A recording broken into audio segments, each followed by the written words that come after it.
Hi, my name is Rick. My name is Tim. And this is Break It Down with Rick and Tim. This is part 2 of our 3-part special on mental health. That's right. What was part 1 about? I don't know. The hell's going on? It's a good question. I'm glad I'm Italian. I'm not white. You kind of are.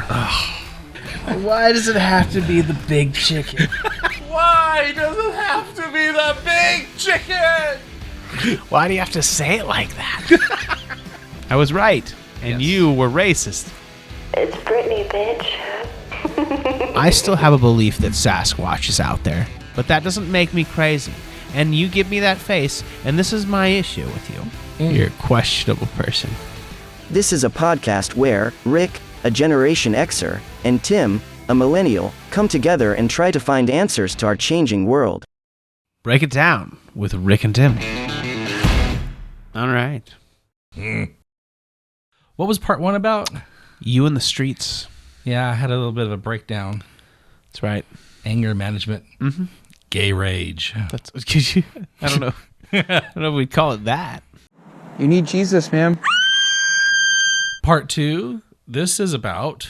Belief systems. Yes, and something that I was a part of. I was part of a cult. What was that cult, Rick? The cult of Sasquatch. The cult of Sasquatch.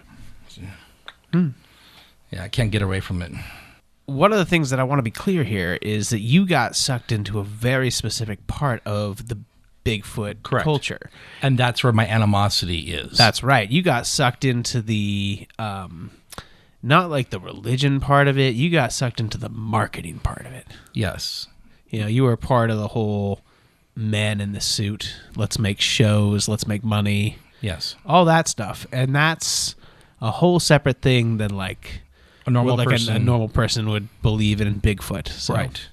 Which I have no problem with people who have so-called encounters. But once they're in front of the camera wanting you to believe their story and they're perpetuating the bullshit and blah, blah, blah, and podcast, Right. then it's like, ugh. Right? Once they jump into it and say, I'm going to try to milk this cow. Yeah. Right? And hurt people along the way over Bigfoot. That's the thing that blew me away. So we're going to talk about that. And Tim is going to take it away. Yeah, let me just take my jacket off first. It is kind of hot in here. Now, sometimes it seemed like you guys were more interested in mixing it up with each other than in finding Sasquatch. Here's a little taste of that. I think the weakest link would have to be the 2 Jumbotrons. There's just one team with the bald Fonzie and the little short midget that he hangs out with. The Bigfoot 101 that Richter normally refers to is bull because they haven't found any Bigfoot. I'm here to play a game just like everybody. We're not in a game. This is our lifestyle, and we've been doing this for years. Me too. I've been hunting for years. I want to walk through how you got sucked into the world of Sasquatch from the beginning. Oh boy, no, put those away. Well, it all happened one dark night. Ew. I have always been interested in the subject of Bigfoot. In fact, this book here, Sasquatch by Renee DeHinden, was my favorite book when I was a little boy. And it helped me learn to read. Was that your first exposure to Sasquatch? Second. The first one was In Search Of with Leonard Nimoy. The miners escaped injury that night. The area now known as Ape Canyon is one of the many places in the Northwest where man continues his hunt for this elusive creature we call Bigfoot. Ooh. With the Patterson-Gimlin film showing the alleged Sasquatch. How old were you? 5. I was scared of it. My dad said, What are you afraid of? It's a man in a monkey suit. Lo and behold, my dad was right. But it made an impression on you at a young age, right? All of a sudden, this creature was very real to you. Mm-hmm. Right? So there it begins. The seed is planted. And then we fast forward years, 35 years, and we now have the internet. Right. And I'm able to follow up on Bigfoot stories, see if it's real or not. And at this point, Bigfoot's become very popular with the Finding Bigfoot TV show. And it's now a fun topic on the internet with all conspiracy theorists. Okay. I, at the time, was going through an emotional breakup. My mental health, in all honesty, was all over the place because of my ex-boyfriend. In fact, the doctor had prescribed Prozac to help me cope with I had crippling depression. Okay. The Prozac affects every human being differently. What was causing that crippling depression? You said it right. A loss, right? You were going through a breakup, a difficult one that ended after many, many years. Right? It was on and off again with this person, this man, and of the control he had over me, and I had given him. Sure. When you love somebody, right. And they condition you to think that they love you too, but they're only able to give you so much of their love at a certain time because that's all they're able to give. So you were searching for what during your relationship? With him? Yeah. Searching for? He was dangling over you what? It was like a control thing. Yeah, it was love, right? He was dangling love over you like a carrot. And you were searching for love. And then all of a sudden you realize you're not going to get that love. And your one source for love that you had for so many years, it was very finite, just enough to keep you reaching back in the Cheeto bag for more, right? Because it had just enough flavor. All of a sudden that's gone. And now there's a void where you're going to get that love, that acceptance from. And a sense of community. Right. My meaning was out the door. So did the internet and your breakup come simultaneously? Like your exposure to Sasquatch just happened to happen at the same time you were going through a breakup? Or were you seeking out Sasquatch because you were going for a breakup? Wait. Okay. Really? Yeah. At the time, I was probably desperately looking for distractions to get my mind off of him and the pain I was feeling. Okay. And I knew deep down that I had to walk away, sever all ties. Okay. Because this was a toxic relationship. When did you realize that? 2013. Okay. How many years into your relationship? 13 years. Okay. And these were not healthy. It was only at his convenience. Okay. And I was stupid. What made you realize it? What was the final death blow? Yeah. When I found out a friend of mine had been murdered, I reached out to him because he was my perceived anchor. Sure. And he told me, I can't talk about this right now. I'm kind of busy. I'm like, I just told you that a friend of mine just got murdered. And he says, I'm really busy right now. Yeah, that would be an ender for me. I'd be like, nope, I can't roll. Well, because that's a violation of trust. And that's what he's telling you. He's saying, hey, we don't have that level of trust. I'm not going to support you in your moment of need. He could have said, I'll call you back. Rick, relax. He knew. Sure, he could have approached it differently. He knew how I get set off. Mm-hmm. And he didn't. Activated. And I wasn't screaming. Sure. More like crying. Sure. And he dismissed me. Yeah. Without saying, I'll call you back. Give yourself a moment. Give me a minute. I promise. He didn't do the right things a normal, nurturing human being should have done. And that was the end-all, be-all. Rick, what more? Well, how many more red flags? Okay, that was the moment. That was the moment. That was it. Okay, and so after that, I jumped headfirst into the subject of Bigfoot. Okay, because that was a community. Had you discovered that community already on the internet? Little by little. Little by little. So it was something you were kind of dabbling in. Yes. So one might even say that this helped in a sense, because would you think about this? Would you have been comfortable walking away from your relationship not having something to dive into that you're already a little familiar with and know that there's possibly a support system there? What? I don't get it. Rephrase it. So I'm trying to figure out if you felt that there was a community in Sasquatch that would support you before or after the breakup. I was making new friends with a common interest. Yes. And it helped. I wasn't stewing in my grief, right, rage or anger. But my question was, were you making those friends and building that support system before you realized that you were going to leave this guy? 2011, I became involved in Bigfoot, and I left him in 2013. So it was kind of like the passing of the ships. Right. So I wasn't as heavily involved right. until after I said goodbye to him. Right. After I said goodbye to him and severed. You had all the time in the world to give all your attention in the world to Sasquatch. Bigfoot, and that's when I got on Bigfoot Bounty. Right. So, but name drop right there. I just want to throw. Yes, I've been waiting so much to just bring up Bigfoot. I'm going to just do it right now. No, let's go back. Just go back because we'll get to Bigfoot Bounty. But going back to your breakup, Sasquatch was there. That was there. You had a community that you already kind of knew, right? Now, what would have happened, let's say, if you might have been dabbling in, let's say, a church? Would you have given it all into the church? What if it wasn't Sasquatch? What if it was like the Loch Ness Monster? Probably would have been the same thing. Probably the same thing. So it's fate in the timing, one might say. You were in a relationship where you knew you weren't supported. And you, at that moment, had to make a choice.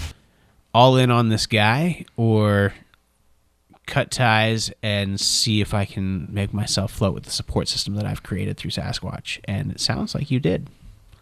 I switched addictions. I was heavily into him. He knew what buttons to push with me to keep stringing me along. Right. And perhaps it was a battle of the wills. Maybe, I must concede that. But I thought I loved him. Mm-hmm. And he told me he loved me as much as he could at the moment. I hate that line, by the way. Which is weird. Yeah. It's awful. I love you as much as I can right now in this moment. What the fuck does that mean? Fucking narcissist. Yeah, no, that should have been your first red flag. Right? And the fact that he was a liar. Now you've gotten into Sasquatch. How did you get on Bigfoot Bounty? Because people go into Sasquatch. That's a big community. How did you get into the community, and how did you get noticed put into that show? I'm an artist, and in 2011, when Finding Bigfoot came out on TV, I thought, oh, no one's going to draw those four idiots looking for Bigfoot. Oh, look at them. So I drew them in hero poses. I emailed Cliff Berkman from Finding Bigfoot the drawing I did, and he loved it, and he told me to draw more. And I did. Okay, sure. It's a distraction. Sure. Dealing with heartache. And so I was drawing Bigfoot drawings of these people from the TV show. Well, sure. Cliff asked if he could put it on his website, and I annoyingly said, yeah, sure. Well, of course, annoyingly, because then I didn't realize that in the Bigfoot world, they're all egomaniacs, researchers that they call themselves. Within that pocket of the Bigfoot world, because here's the other thing, like, you got into... You're going to have to hold that thought. Lady, out. This is why I give my dog Trazodone. Lady, mixed messages. Come here. Put your paws up. Okay. This is Lady. And she has a prescription for Trazodone. She doesn't get it very often, only when she has serious separation anxiety. So you got into the part of the Bigfoot world that the blogging part, essentially, like people who are on the internet, the websites. Correct. And oftentimes the internet is full of what? Trolls. Right? Yes. Now, when we talk about Sasquatch, like, I still have a belief that Sasquatch is out there, but that doesn't make me crazy. And you give me that face, and this is my issue with you, is you have seen Sasquatch from the whole monetary side of it, right? People trying to monetize it and trying to get something out of it that doesn't belong. It's a Ponzi Sasquatch, scheme. Yeah, well, okay, but Sasquatch has roots, right? It comes from a thing, and it is a pop culture thing, right? And everybody's going to try to make money off pop culture, but that doesn't mean that people can't still have that fun belief that Sasquatch does exist, right? I still believe he exists out there. I still have my thoughts, like he travels interdimensionally kind of somehow. What? And it could be kind of cool. Yeah, What? Of course, I've never talked to you about this because this is how you would react. Right?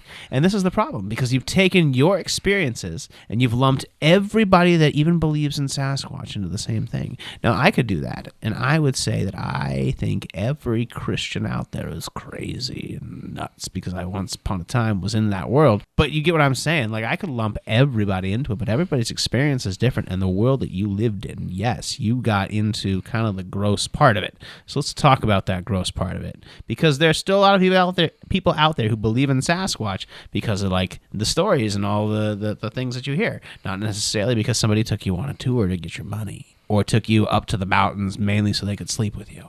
There's a bigger world than just the little part. So let's talk about the world you got into. I still believe in Bigfoot. Don't judge me.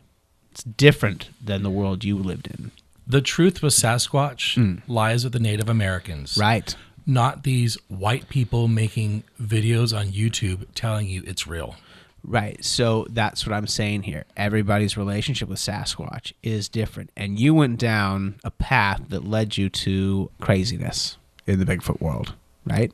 Oh, it's nuts. Yeah. You lived an extreme experience through the Bigfoot world, and now you have an interesting perspective on it. Well, yeah, because Bigfoot caters to broken people, and I was broken. Right. I was emotionally devastated because of the on and off again, whatever it was with my ex. So I'm going to parallel that to like who else caters to broken people? Religion. Any religion. All belief systems. All Politics. Politics MAGA. does. I mean, same thing. Everybody does. Yes. Every belief system caters to the broken person. We have the answers. Yeah. And I was part of that. Come see them. So, what answers were they giving you? Answers? Yeah. They were to your problems.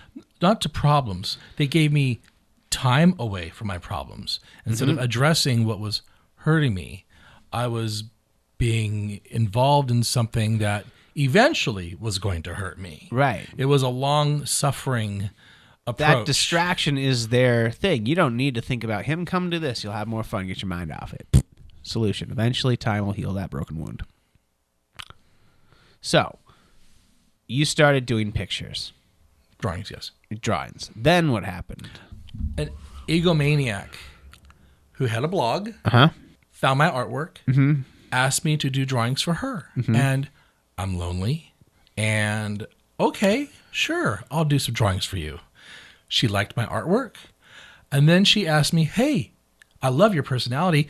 Do you want to be my co-host for my Blog Talk Radio Bigfoot show? And I'm like, hey, that sounds like fun. Sure, why not? And so I was willingly drawing her artwork to promote her show, because back then there was maybe 3 shows on Bigfoot on Blog Talk Radio, 2011, 2012 timeframe. I was drinking the Kool-Aid. I was hook, line, and sinker involved in the subject of Bigfoot.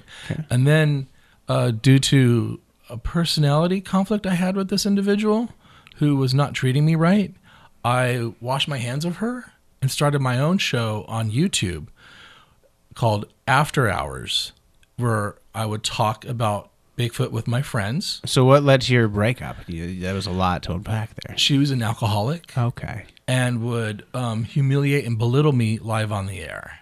Oh, interesting. So I'm sure that there's video proof of that. Audio proof of that. And I was done because she was assaulting everybody online cruelly in a way that wasn't positive, productive, or entertainment based. You found a troll is what you found. And so I started my own thing. Okay. I was part of a group called Team Taser on Facebook. It's a Bigfoot group. There were the A-list guys who had their podcast called Extinct, and it involved a Bigfoot hoaxer named Justin Smeha, who allegedly shot and killed a Bigfoot and its child up in the Sierras. And the baby, what's wrong with her?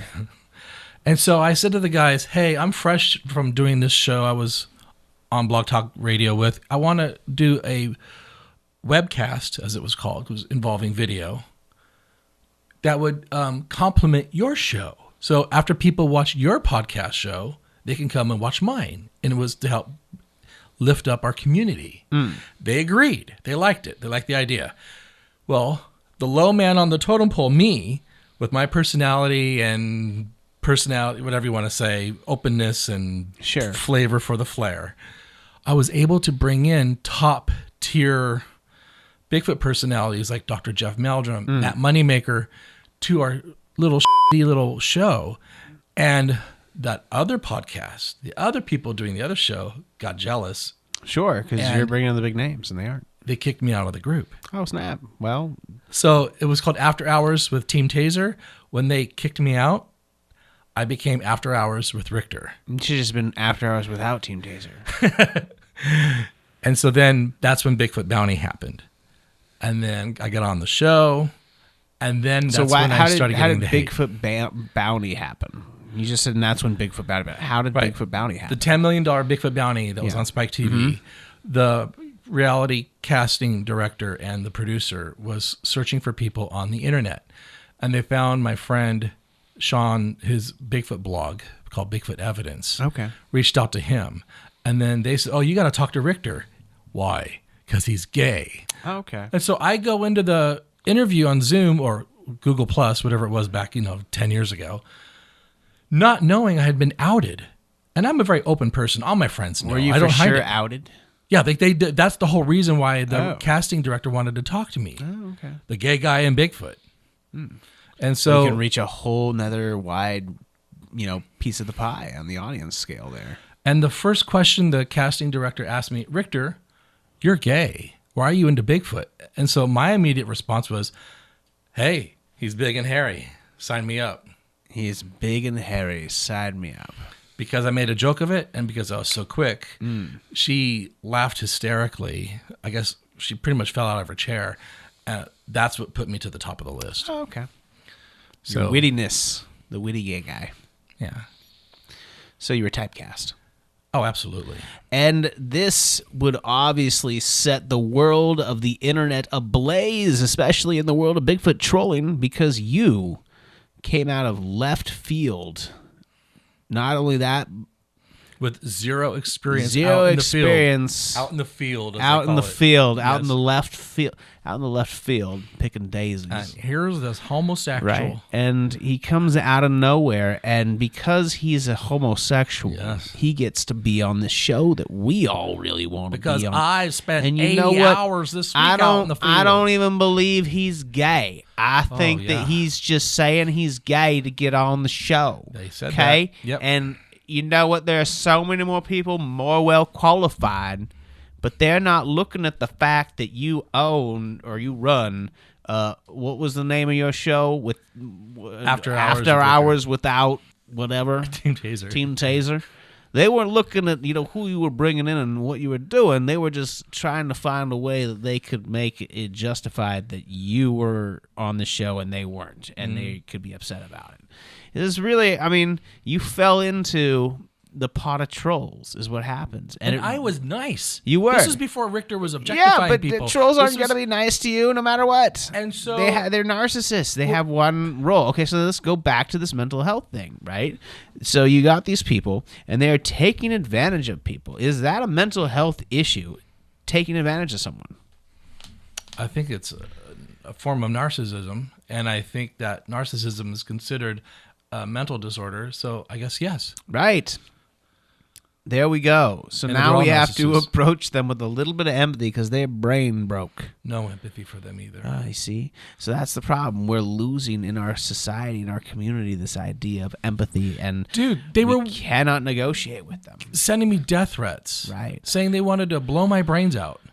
Calling me a faggot on their podcasts. Yeah. And this is before I was like the Rictor that you know. Can I tell you something? The nice Rictor. Can I tell you something? I've been called all those things too by my students to my face in front of all the other students and everybody else. It's rough. A lot. Sometimes. It's always a projection. It's not the same thing. But I'm saying that we get to choose how we respond. And so here's how I chose to respond with that kind of level of trolling. Right. I created a YouTube show called Off the Rictor. He trolled. And I took their videos and their quote-unquote evidence, used their words against them, and made fun of them because of the insane, crazy things that Bigfoot felt this guy up and cured his cancer. That's how it works. There's so much to choose from with this. Anyways, so what you did I did is a Tosh.0. You took what you did is you took their world and you made a farce out of it. Oh, yes, because that's Right. all it is. So, and that was the beginning of me starting to walk away from Bigfoot. right. Well, obviously you would have to at that point because you're just nuking your own self in the Bigfoot world because to them it's not, funny because you're making fun of their world. To a point. Very to a much point. Wait. like the people who, are very much MAGA don't necessarily enjoy all the MAGA jokes that the late night hosts, Yeah, but I was doing this to a point. Okay. Because the other half of the show was the seriousness of Bigfoot, why I thought it was real, based on potential DNA, et cetera, and there are certain protocols to follow if you have quote-unquote DNA evidence. Sure. And none of these they were holding it in their bare hand. I got me some Bigfoot DNA right here. Do you see it? Do you see it right there? Look at that. So let's go back and let's remember what the focus of the Bigfoot bounty, $10 million, whatever, $1 million Bigfoot bounty show was. Not to find Bigfoot by any means. Well, they actually did have that intent. Oh, I'm sure they did. But you had a small window of opportunity between the hours of such and such to do it. Yeah, but in reality, what are they trying to do? The producers Make might be money like, off of us crazy people. Yeah, exactly. They saw an opportunity to monetize. Yes. So of course they're gonna be like, we don't really care if you have the evidence. If you show something that looks like evidence, we'll make it appear like evidence. Sure, why not? You got a foot. Make a little, and someone will find it and make a little cast. Who was that guy that made fun of shows on E? Tall, skinny guy. The completely arbitrary $10 million is still unclaimed on $10 million Bigfoot bounty. Well, we checked the traps this morning, and guess what? No one caught anything.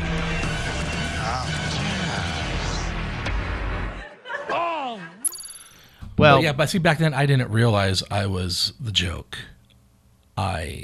You were looking for something at that time. You were, and you were looking for acceptance, right? Your experience with feeling love and connection came at a cost, right? So for you, your perception of what healthy attention is, maybe it wasn't the best at the time.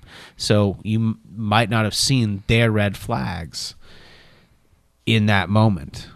If you look back on it now, could you see them? Oh, clear as day. There you go. Right. All along the way. It's wisdom we learn. Mm-hmm. You did the Bigfoot bounty. Everybody was upset because you jumped to the front of the line and got onto a show, and you were rocketed to the top of the Bigfoot world. And all the trolls were letting you have it. Mm-hmm. Sure. Yes. Especially because you were not only taking, what they wanted, but What you they were, thought they deserved. But you were also an affront to their beliefs of what a man should be. So it was like you were slapping them in the face. And plus, I made my plaster casts of so-called evidence pink. Yeah. Why is it gotta be pink? Well, my theory was, since plaster casts are always white, details might be washed out in that color, but if you have a little bit of food coloring added, you could probably see things that you might miss. Right. And that didn't fly with them. Sure. Didn't have to. They were looking for a reason to, poke your button, and they, you kind of just outsmarted them is what happened. Then you got out of Bigfoot bounty, and did you get out of the Bigfoot world then? No, you did. What next? My YouTube show, Off the Richter. Off the Richter happened. Was that after the Bigfoot bounty? Yes. Okay. That was my reaction to the trolls. Okay. Since I knew fighting online, you too, enter, that serves no purpose. Sure. But what if I can present them to the world? This is what Tim said in his recent video. Sure. Saying Bigfoot's his forest friend. Right. And gives him presents. You trolled the troll. Or did I... You exposed the troll. Which is trolling the troll. You trolled the troll. Is that what it was? Yeah. You think so? Yeah.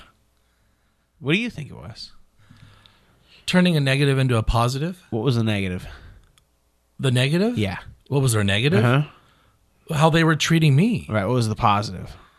By showing the world who these people were, because they all had a base, a fan base. And what did it do? They all had their own shows. So your goal was to mock them, clearly, and bring them down. Yes. And what was their goal to you? No, there was no fighting me back. No. What? At the beginning, the reason that it prompted your reaction, what were they trying to do? So your goal was to mock them and bring them down because they were doing what to you? Their goal was to, with you, to mock you and bring you down. Okay. So you trolled the trolls. That's your point of view.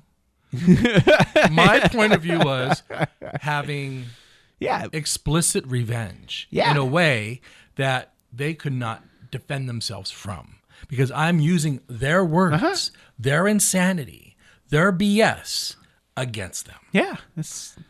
So I'm holding people in Bigfoot accountable for what they say and do in media. That's not trolling. And you're doing it in a way that mocks their personality. Put those teeth in. Show us who you really are. Bigfoot's real. See? See? Right here. This is the This is the troll right here. Right here. It's done there for comedic effect. Right. You trolled the trolls. I love it. I love what you did. I love the content, because here's the thing. Like, it's not a bad thing. I don't think it. I mean, essentially, you kind of. I mean, if you want to look at it from that perspective, you won. But essentially, I think that nobody really won in this situation, because we all know kind of how that world works, right? It's with anything that's around here. I mean, look at Disney, for example. Like, look at how much they monetize themselves there, and they're destroying Star Wars, right? So it's about the money, right? And then it's about exposure. And if you got somebody on top that you think doesn't deserve to be there, some people, they can't climb the ladder, so they're just going to start pulling people down. Have you heard of Trevor Noah? Yeah, I love him. I saw him live. Flipping Trevor Noah, here's the thing. COVID-19. I was the Bigfoot version of Trevor Noah. COVID-19. Without a live audience. Yeah, kind of. Mm-hmm. Trevor, don't get me wrong. I think Trevor Noah does a good job of trolling, like, people. He trolls a lot of Republicans, and I think that he would admit to that. Here's the thing with Trevor Noah: we went to his concert, or to his live show, and we were scheduled to go to it in 2019. Then COVID happened, and then it got delayed, and we were like, fine. Like, we were all ready to go and excited, and it got delayed for 2 flippin' years. And then finally it kind of shows up on us. And everybody who was there, we could tell looking around that everybody like had to make emergency plans to be here. And we're just like, this is going to be fun, but we didn't all plan this. And we were a tough ass audience. Oh my gosh. He was cracking jokes and we would be like, you know, all of us with our drinks. We're like, it's a fucking like Thursday. This is funny, but is it worth it to be this? I don't know. But at the end of the day, we got to see Trevor Noah. It was cool, but god damn, it was a night. Now, the differences between someone like Trevor Noah and me and our style, his comedy isn't from a place of hurt. Mine was. Apartheid. His comedy against like what I see on TV currently with regards to Donald Trump and MAGA isn't coming from a place of hurt. Sure. But mine was in the Bigfoot world. And it was my retaliation done in a professional manner that wasn't typical trolling. Right. It's not typical trolling. Oh, no, I'm not saying saying it's got to be another word. But trolling's unattractive. It's not attractive. Responding. Maybe, but here's the thing. Richter was activated, and Richter was activated. See, and this is the thing. We can repackage the words so it's an easier pill to swallow. But at the end of the day, right, it's the behavior at its core. Now, that's not to say that you were in the wrong, because sometimes, and like in your case, you did it with comedy, and yeah, it was very entertaining, and it exposed these people, and it gave people a perspective that I think needed to be seen, right? And what better way to do it than with comedy and beating them at their own game, which is what it was. Now it comes to a point where there's nothing more left to say. Sure. So that's why I stopped. Mm-hmm. And that's when I had come to my conclusion that Bigfoot is not real. It's an entire sham. It's a belief system, a Ponzi scheme, and it's no different than politics and religion with Jim and Tammy Faye Bakers and the Donald Trumps asking you for your money. It's the same exact thing. Right. But now here's the thing. Let's break this down. Just like you said, all those things are institutions that are created and scaffolded at their core around what people design as a belief system. So when you say Bigfoot, all Bigfoot is a sham and is a big scam and just a Ponzi scheme, that's because some people saw Bigfoot and said, oh, here's an opportunity to make money, so I'm going to build this house up and we're going to create this network where we all can benefit and make money, and we'll all kind of get each other's back, and if we see somebody we don't like, we'll troll them out.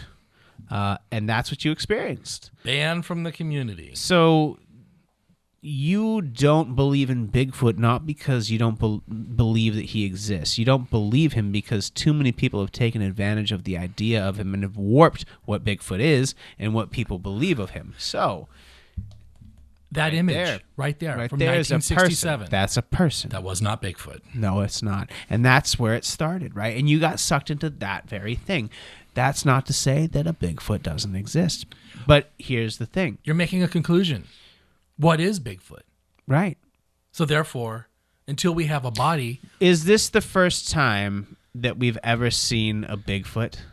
Or that anybody's ever reported a Bigfoot? Not reported. The first time that was captured on film. Right. 59 seconds. Sure. So shaky footage of some guy in a suit 100 feet away. And for real, 100 feet. I verified it today. His name is Steven Strufert. Okay.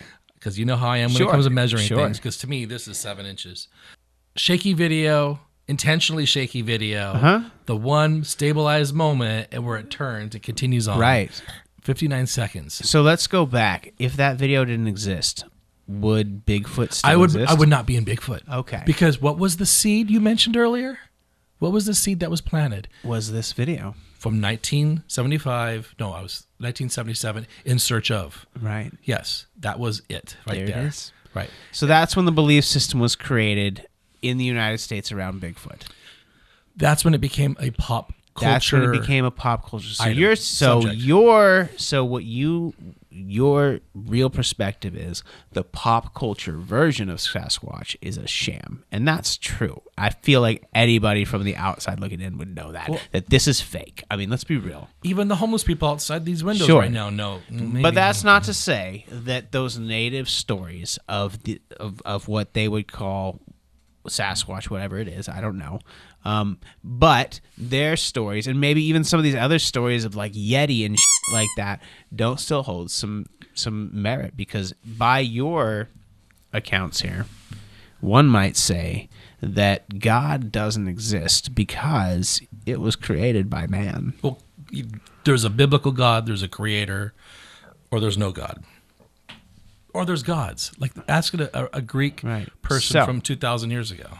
So, replace the word God with Sasquatch and say that whole line one more time. Same thing. Yes, exactly. Right. So, now you're out of Sasquatch because you are an enlightened human being. Critical thing. So, where now do you put your energy? So, before that, when you realized that this was no longer your support system, what then became your support system in terms of mental health? Where do you get your support? Right now?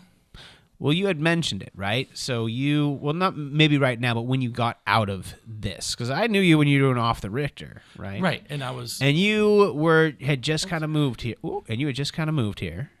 And I assume that you, and this was 20, what year did you move here? 2021. 2021? So you were doing Off the Richter, and you had moved up here because you were moving away from Las Vegas. Vegas. And I wanted to be closer to my friends that were in Bigfoot. And your friends that were in Bigfoot. When I moved here, I was still drinking the Kool-Aid. Yes. And when did you start Off the Richter? 2014, 15-ish. 2014. Okay. So there was still a group of people friends within the Bigfoot community, even though you were trolling the trolls? I was responding to the trolling. He was responding to the trolling with trolling of his own. By creating a show of entertainment. Centered around mocking his trolls. Perception is a very powerful thing. Mm-hmm. It's easy to see me as a good guy, and it's also easy to see me as a bad guy. Going back to mental health, do you think that something in here is warping your perception of reality? Like what do you mean? I don't know. I think you read something in there about warping your sense of reality at some point. There comes a point where you need to grow up. Yeah. And realize the Easter Bunny's not real. Santa Claus is not going to come down the chimney and stuff my stocking. Right. Right. And some people don't get past that. It takes some people a long time to do that because they just take their belief system and they say, oh, I don't believe in the Easter Bunny anymore, but I believe in Jesus Christ. Or I believe in Sasquatch. Or I believe in One Direction.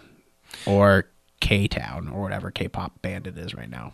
When someone has a healthy relationship with their belief system, their interpersonal relationships, decision-making, their stress won't be affected when it's healthy and positive. Your relationship with Sasquatch was not healthy. Not positive. It was toxic. It was taking advantage of that me. Can full of narcissists. It was fully change your perception of reality and cause you to do some crazy shit.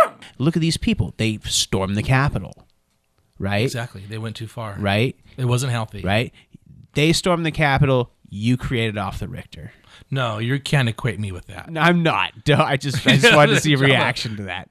No. I'm saying but my reaction wasn't necessarily unhealthy. No, I'm not saying. You have to understand what I'm saying. I'm not saying that all trolling is bad. Sometimes trolling does a purpose because if somebody's doing something stupid, sometimes you want to point out their stupidity by being stupid to them.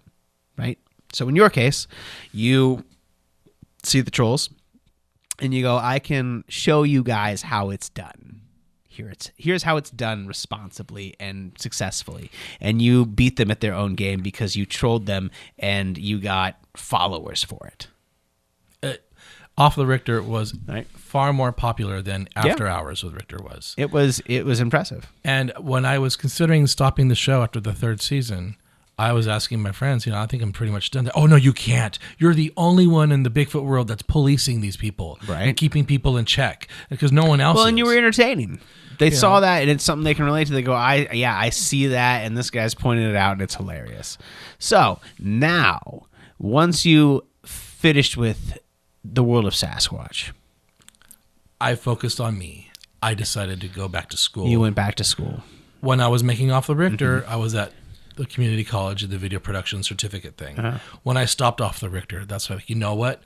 I'm going to go for my bachelor's. I'm 1 year away. I'm so close. Right. So my belief system changed. It all became about me. Right. In a healthy way, not narcissism, but in a healthy way. I'm going to put all my energy and my thoughts and creative juices into me now. Right. So I am in service to Richter. If we look at your mental health through the ages, right, when it came to Bigfoot and how Sasquatch became such a big part of your life, the seed was planted as a young child. Correct. Richter found his man, or so he thought. 13 painful years later, he realized that he was in a bad relationship, and he got out of it. And he had been forming some friendships within the world of the Bigfoot community. And he relied on them to pick him up and provide for him what he no longer has access to, and that is acceptance. But it wasn't as healthy as he wanted it to be, but maybe a little healthier than before, until things got bad. And the trigger for the badness in Bigfoot was the insurrection and the MAGA. Because the majority of the Bigfoot world are MAGA.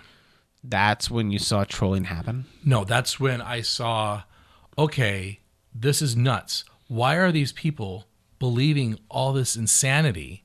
JFK Jr. stuff, everything that Trump is saying. Well, it's belief systems like a religion. And they're wanting me to take their Bigfoot research seriously when they're not able to critical think about what Donald Trump is saying and doing to them. Well, sure. How they won't wear a face mask, they won't get a vaccine. So you want science to take your Bigfoot bull seriously, but you won't get the goddamn shot? Well, I mean, that was a big turning point for me. But again, it goes back to, it's like, and I keep mentioning religion. I got to make sure I make myself clear here. I'm not against religion, and I don't believe that, I do believe in God and higher power. But the thing is, it's about your relationship with God, and that's what it should be. And it comes down to what the framework around religion that humans have created. And it's the same thing like the framework that people have created around Sasquatch when that video came out, and then other things came out. And it all just became this house of cards, right? That you could just kind of, wander around and milk. But you got into Sasquatch, and you got out of Sasquatch. Yeah. The reason you got into Sasquatch is you were filling that void, and you felt the same thing. And then you finally realized that it's not about what people give to you. It's about what you give to yourself, and in turn, what you give to other people. Because when you give to yourself and you give to other people in that more of a self-focused way, then you notice more attractive people start coming around. People who are more centered on themselves and not necessarily how they can take advantage of other people. And that's human nature. It's everywhere. The movie industry, I can't imagine the narcissism and it goes back to how do we talk to each other and have empathy for each other, even when we know we are all going through some shit. So how do I approach somebody on the street that is poking their head into my personal business? I'm going to be diplomatic with them. Hey, you're not supposed to be here. Get out. That's what I said to our boy who was sitting next to my house. And he says to me, no. And I say, yes, because you can't be sitting here where you can see into my house. It's too close. Oh, well, you don't know me. That's exactly the point. I don't know you. I don't know what you're capable of. I don't know what you're on. I don't know you, and it's too dangerous. I got kids. They're scared of you. You handled it better than I probably would have. Right. I'd probably been calling and say, hey, we got to dig a hole somewhere. Yeah, right. So, but that's the thing. And going into lockdown, I think, drew us further apart and made it harder for us to talk to each other. So mental health is something that we're going to have to work on. Now that you've left Bigfoot, do you feel like you're in a better place? 110%. I can see where I let myself down by having blinders on. Right. And letting other people make decisions for me, telling me what is real and what isn't real. Mm. And now it's time to Let's Quiz Tim. Oh, boy. On Bigfoot and the paranormal. Oh, boy.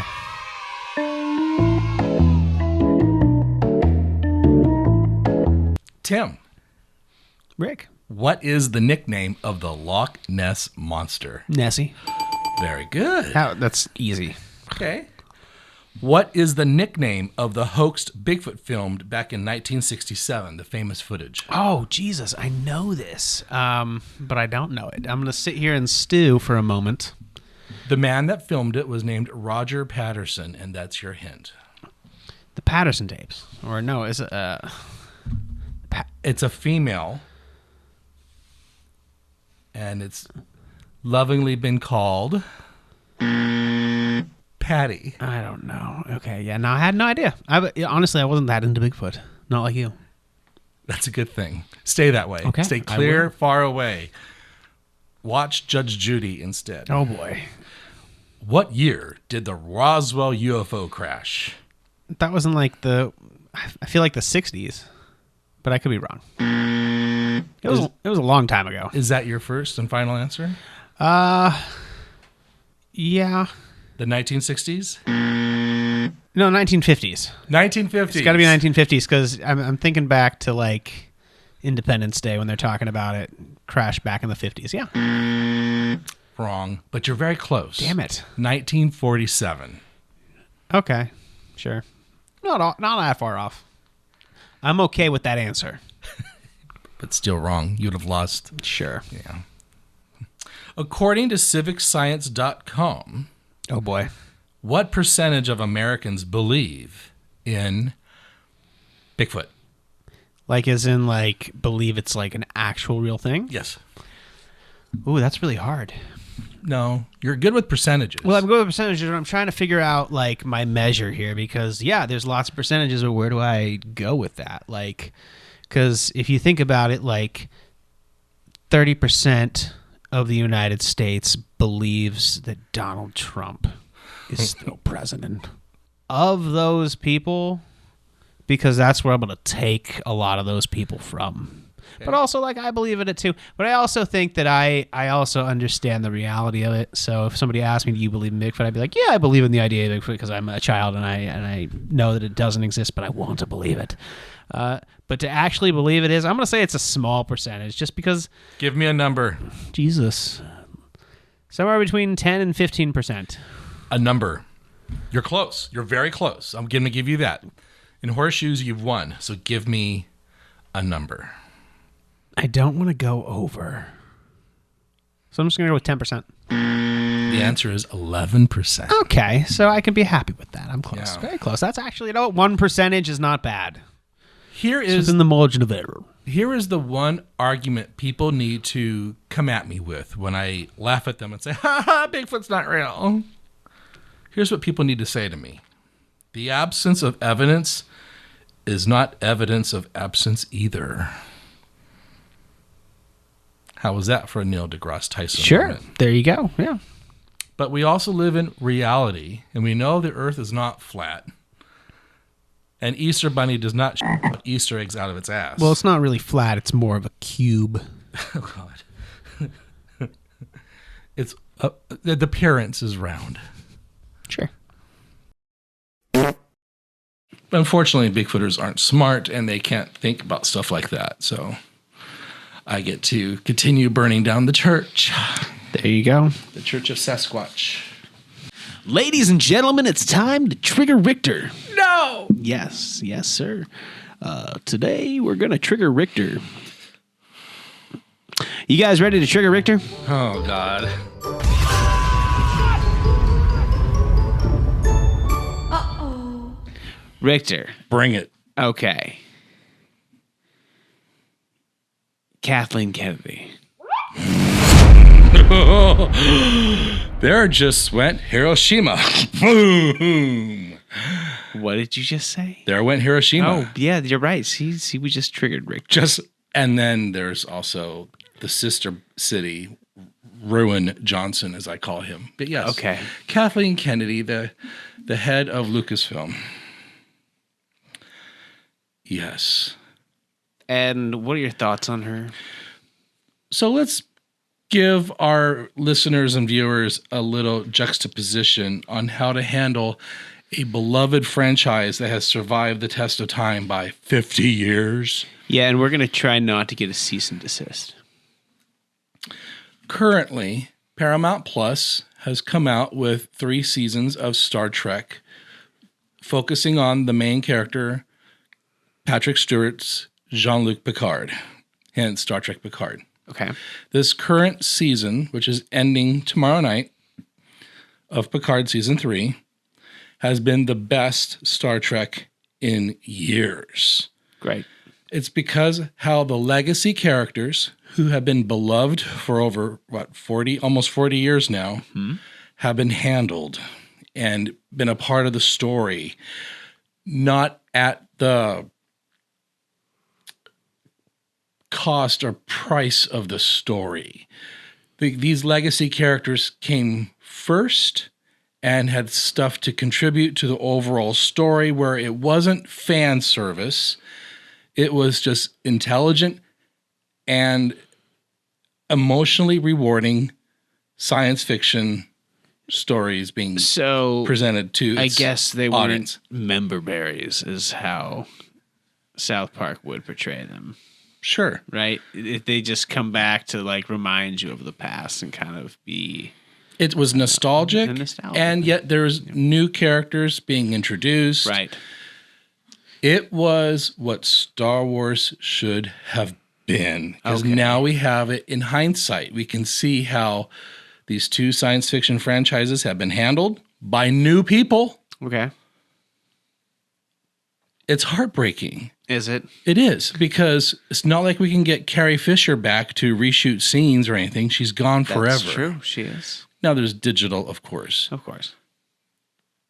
In my opinion, I think what Disney is trying to do with The Mandalorian, Ahsoka, and all these other shows is to kind of go back and try to find something that won't be as divisive as what they did with The Last Jedi by Rian Johnson, which we talked about. We did. We talked about fully that in one of our past shows. And it just, yeah.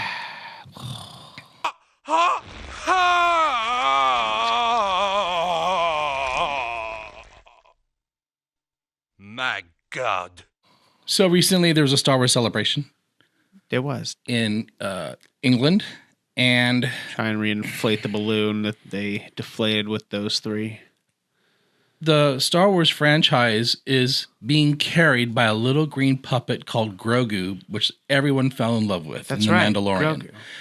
And Pedro Pascal. Those two, one being a real human being, the other one being a fictitious character, are carrying the weight of the entire Star Wars franchise on their shoulders right now. I remember looking at memes on the internet of Baby Yoda, and it said, "I am Star Wars now," and he was doing the little thing. And it worked. Yeah, it did. Everybody loved them, and Star Wars was back, baby, and we were like, great, here we go. And now we're just like, what's going on here? No, Dave Filoni and Jon Favreau are the show headliners. What's the word I'm looking for? They're the showrunners. Yeah, the showrunners. There you go. And they brought in Luke Skywalker in an integral moment. Mm-hmm. We lost our in a good way. Luke was brought in as the hero that he was and saved the day. And thousands, if not millions of Star Wars fans, instead of screaming all at once in horror like the Alderanians, they were cheering. All those reaction videos of Luke Skywalker coming in. Yeah. I cried. It You was cried. emotional. That is oh my ridiculous. God. Because we had what they did to Luke in the sequels. They turned him into an alcoholic uncle who betrayed his whole family, abandons his sister, and is an asshole instructor to Rey. They wrecked him. They really did. And the problems with The Last Jedi, there were 3 things Luke was going to teach Rey. The movie only gave us 2. What was the third? And it was on the editor's room, the editor's floor. Was it really? You never saw that bonus scene, the scene that was supposed to be in it? No. Rey's final lesson by Luke was the fish people on that island were being attacked by fish pirate raiders or whatever. And so Rey's like, we gotta do something. So she goes running off to where all the commotion is, and she's traveling across the island, supersonic speed. She gets there, she destroys the door, she enters the room, and there's all the fish people celebrating. It's like a festival. There was no raid. There was Chewbacca and R2-D2, and they're all partying with the fish people. And Rey's like, what's going on? Luke is laughing, saying, see, you went jumping headstrong into something. It's a good lesson. But because Luke was coming off as such a crikey dingo in the movie, the heads at Disney, the higher up, said, maybe we should soften this up a little bit. Let's omit that scene. So now we have only 2 Jedi lessons that Rey learns from Luke instead of the 3. I don't understand. Like, when you just wonder, like, where are their friends to say, hey, let's reevaluate this movie before you put it out? Like, didn't they have like test groups and focus groups and things of that nature? Like, what the heck is going on in there? You are a at-risk high school teacher. That is true. Have worked with some of the most challenged and heartbreaking students. Okay. Imagine that classroom yours. Uh-huh. Imagine you leave your classroom. Let's say you sell it, whatever Lucas did. Let's say you're no longer a part of the guiding, driving force. Okay. Corporate suits come in and take over that classroom. Uh-huh. What would happen? What would happen is they would get eaten alive. These kids would come in and they would turn that place upside down. They'd wreck stuff, The corporate people would probably try to like do like lectures and PowerPoints and or something like that. And it would fall on deaf ears. Right? Because here's the thing, like if you're a teacher and you're good at like teaching from a PowerPoint, you can do it. But like it's different than like a business lecture. So make that classroom the Star Wars community of fans. And now we've got these suits coming in. Oh, yeah. And their ways and ideas of changing things that have already been established by you. Uh-huh. It's not going to go over well. No, and it doesn't. And it didn't. Okay. And the Star Wars fandom has always had some divisiveness because of Jar Jar Binks in the prequels. Jar Jar Binks. Good God. George Lucas was offended by it and hurt by it. He was hurt by Jar Jar Binks because of the goofiness? Yes, he couldn't handle the criticism. Yeah. Apparently you can't smite God. Nonetheless, instead of making things better, he just kind of omitted Jar Jar from the remaining 2 sequel films altogether. His role got dramatically reduced to the point where in Revenge of the Sith, all he says is, "Squeeze me." That's it. That's awesome. That's it. Anyways. Squeeze me. Watch it. Excuse me. Come along, you two. That kind of kickback that he faced regarding Jar Jar is nothing compared to what Rian Johnson and Lucasfilm received from The Last Jedi. Audience members left the movie not smiling. Well, because it wasn't satisfying. In many ways. In many ways. The Empire Strikes Back. People left the audience smiling, hopeful. They're going to save Han. Oh my God, Darth Vader's Luke's father. There was discussion. There was an energy. And I remember that because I was 8 years old. Yeah. The Last Jedi failed. Lucasfilm failed. And then they released Solo so quickly after The Rise of Skywalker was in theaters, and people were still mad and still sore, so it did not perform as well as they had budgeted and had foreseen for their quarterly profit, since they're all f***ing suits. I mean, that movie was pretty good, but here's the thing.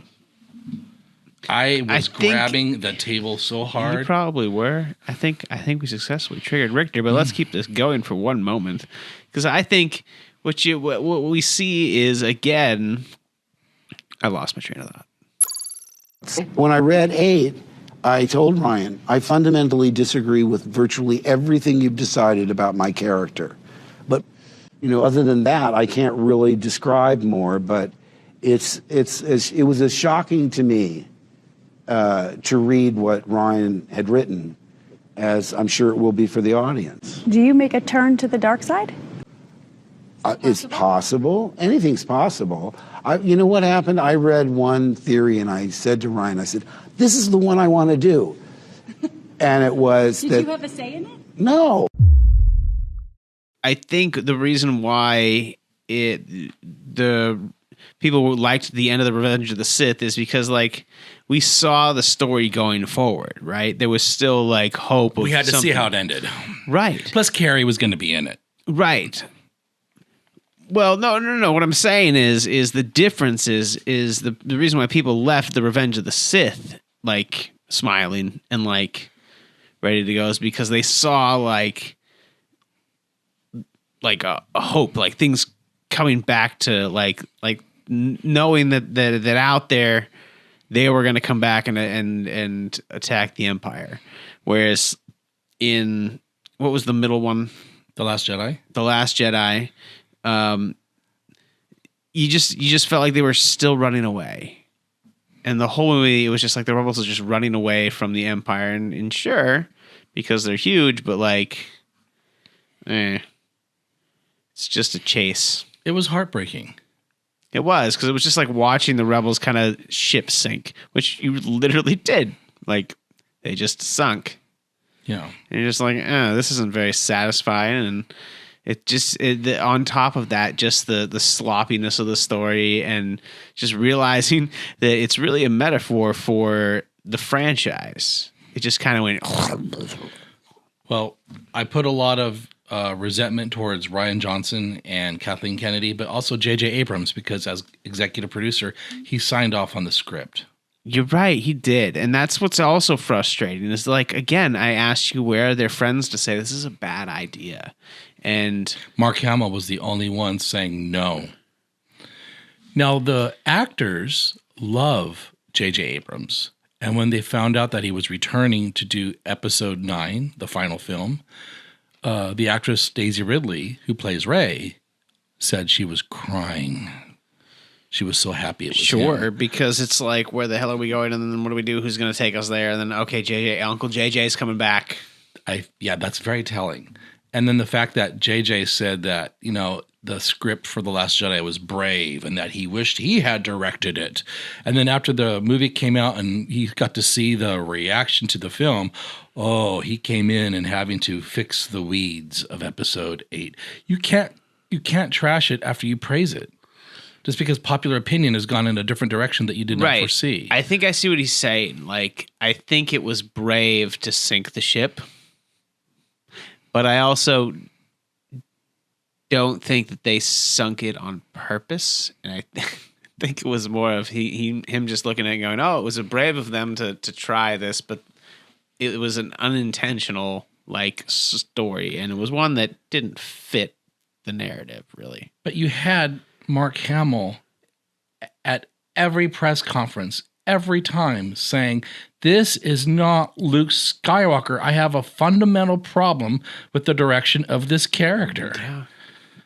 Luke. And Mark was silenced on it. Sure. He was no longer part of the promotional tour, and he was nowhere to be seen during the Rise of Skywalker promotional tour. He was contractually obligated to appear in the final film, where he was only in that one scene on the island catching the lightsaber and giving Rey Leia's lightsaber. That's right. That was it. The biggest character in Star...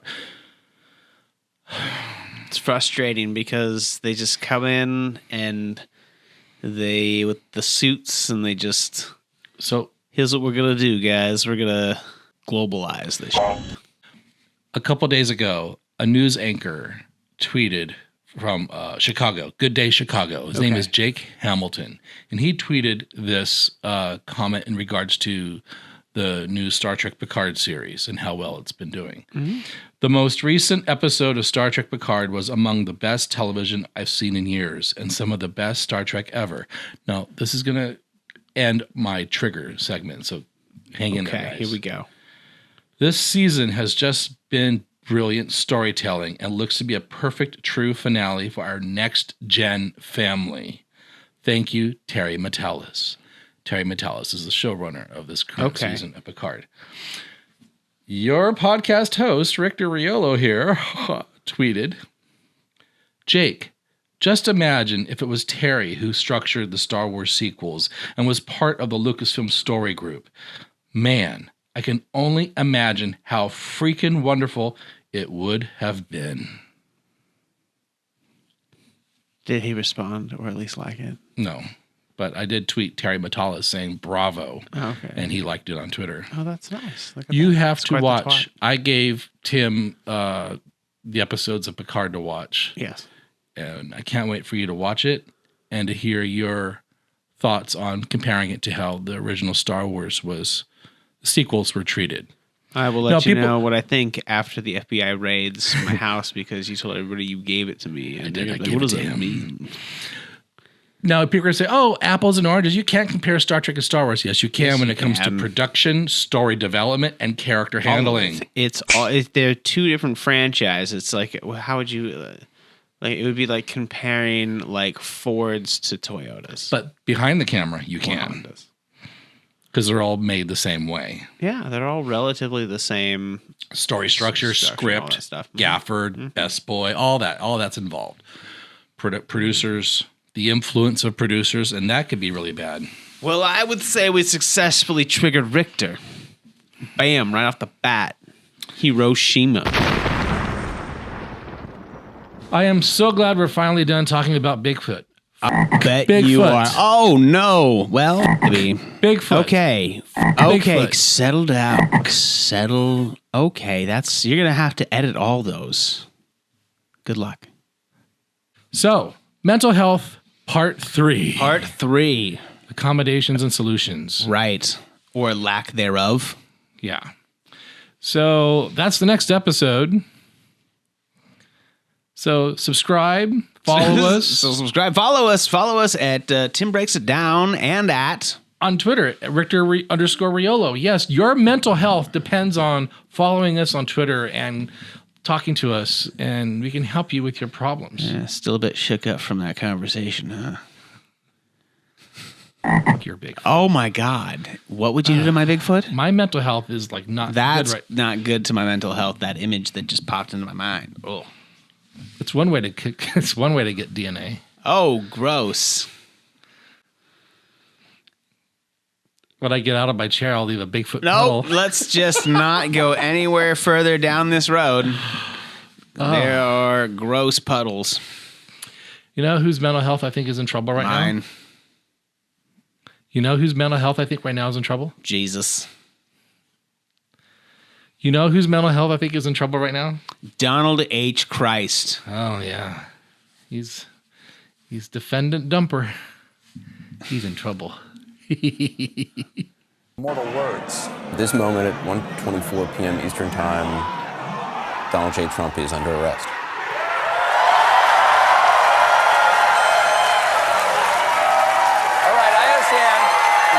That's right. I feel like singing a gospel song. Oh, happy day. Oh, happy day. For those of you who don't know and haven't figured it out yet, we're not recording on the same day we taped this original episode. That's okay, though. No, it's okay. And we're happy because this is also Indictment Day. So, Bigfoot. Oh, boy. And by Bigfoot, he means Donald H. Christ. Yeah, they're both mythological. Yeah. They're both not grounded in reality. That's true. They're both That's belief true. systems. Mm-hmm. They're both crazy cults. Yeah, they're both monsters. It's something crazy like that. And they're both bad for your mental health. That's true, they are. Tune in next week when we talk about support systems and what was the other thing? Accommodations and solutions. All of that. And the issues with that. Bye. Mental health. That was a terrible beatbox. Break it down. I think I do a better beatbox than you. Sure.